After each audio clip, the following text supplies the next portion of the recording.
Halo semua, selamat datang di Koplak Channel. Di tahun 2020 ini, Suzuki merupakan salah satu pabrikan motor Jepang di Indonesia yang tidak banyak menambahkan lini produknya. Pabrikan lain sebenarnya juga punya tren serupa sih sob, tapi pabrikan berlogo S ini baru punya tambahan satu produk di tahun ini, yaitu Scootic Adventure Suzuki Next Crossover. Selain itu, hanya ada penyegaran pilihan warna pada motor Suzuki model JSX-R 150, Satria FU, Address, dan Next. Sebenarnya Suzuki ada niatan untuk meluncurkan produk terbarunya di tahun 2020 ini sob. Namun terkendala efek pandemi yang juga mengefek masalah perekonomian saat ini juga menjadi sorotan utamanya. Nah, berhubung 2020 ini Suzuki masih belum berani meluncurkan produk terbarunya, gosipnya Suzuki bakal rilis 2 motor terbarunya di tahun depan loh sob. Kira-kira motor baru apaan ya? Yuk simak video berikut. Namun sebelum kita bahas, jangan lupa subscribe dulu ya sob, supaya channel ini semakin berkembang dan menambahin wawasan tentang dunia otomotif baik dalam maupun luar negeri.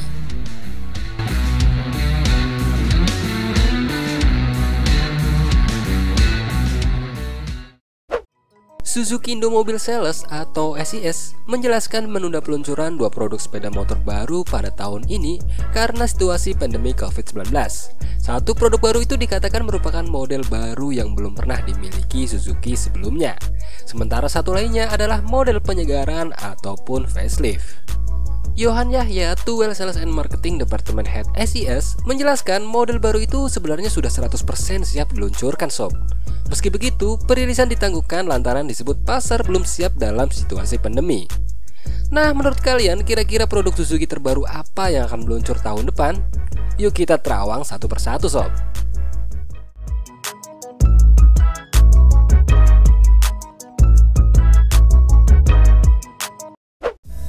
Pertama, Suzuki belum memiliki motor trail yang dijual khusus umum ya sob. Yang ada juga hanya dipakai khusus untuk Brimob, yaitu Suzuki DR200.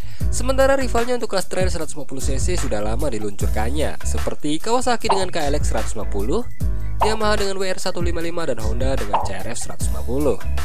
Nah, sebenarnya Suzuki juga sudah punya trail untuk kelas tersebut, yaitu Suzuki DR150. Ini bisa jadi produk alternatif terbarunya Suzuki ya sob. Suzuki DR150 sendiri adalah produk dari Hoju Holdings yang bermarkas di Guangdong, Cina. Nah, biarpun produk Cina, akan tetapi Hoju ini merupakan partner Suzuki di Cina sob. Jadi kualitas tidak mungkin juga asal-asalan. Seperti Suzuki Inazuma 250 pun aslinya buatan Hoju yang didatangkan secara build up oleh SIS. Suzuki DR150 ini dibangun menggunakan basis Hoju NK150 yang merupakan motor trail bermesin 4 tak 149cc dengan mekanisme SOHC 2 katup berpendingin udara yang mampu mengeluarkan tenaga sebesar 12,2 horsepower pada putaran mesin 7.500 rpm dan torsi puncaknya sebesar 12,7 Nm pada 6.000 rpm dengan transmisi manual 6 percepatan. Nah, gimana sob? Cocok nggak kira-kira buat produk terbarunya Suzuki?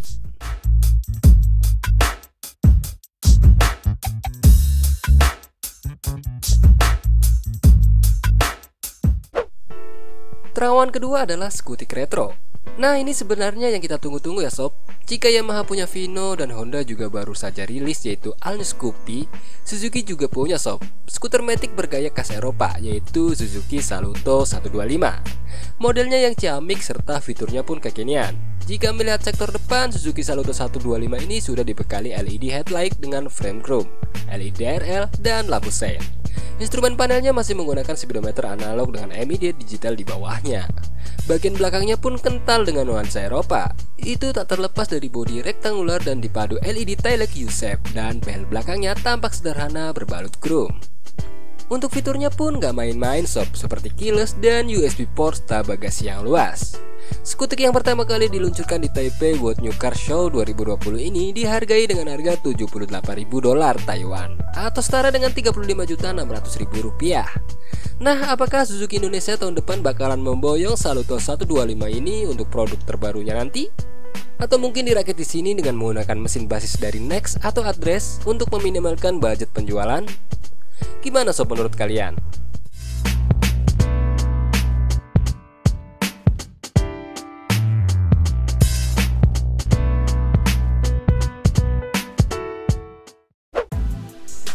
Terawangan ketiga adalah Maxi Skutik 150cc.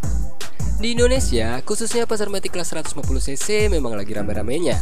Apalagi rivalnya terus-menerus melakukan update seperti Yamaha dengan NMAX 155 Connected dan Honda bakal memperbarui PCX 150 dengan 4 katupnya. Nah, sebelumnya digembar-gemborkan Suzuki bakalan memunculkan Maxi Skutik layaknya Yamaha NMAX, yaitu Suzuki Brookman 150 sob. Namun sampai sekarang nihil, tidak ada jejaknya. Atau mungkin tahun depan Suzuki bakal menyiapkan Maxi Skutik tersebut? Entahlah ya sob, kita tunggu saja tahun depan.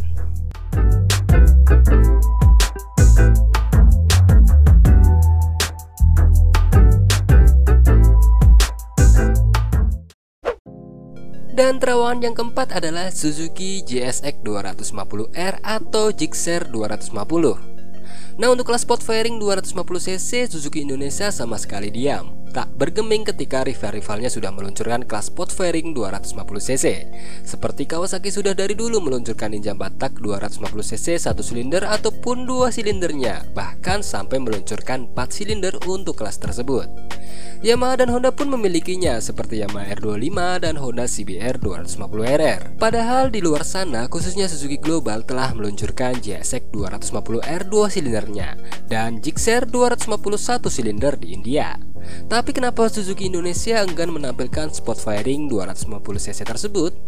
Apakah kalah spek? Jika dilihat dari spesifikasi memanglah kurang sob. Sebab Suzuki GSX 250R ini hanya membekali mesin 2 silinder SOHC dan Gixxer 250 cuma 1 silinder SOHC juga. Nah, power GSX 250R pun cuma 24,6 dk pada 8000 rpm dan torsi maksimumnya 23,4 Nm pada 6500 rpm. Dibanding dengan rivalnya seperti Kawasaki Ninja 250cc 2 silinder, powernya mencapai 38,4 dk, Yamaha R25 35,5 dk, dan Honda CBR 250RR 38,7 dk. Kalah jauh memang. Kira-kira gimana sob? Mungkinkah GSX 250R ini bakal calon motor baru tersebut? Memang sih dari spek kalah, namun kalau pihak Suzuki Indonesia merakit versi DOHC bakal beda ceritanya ya sob.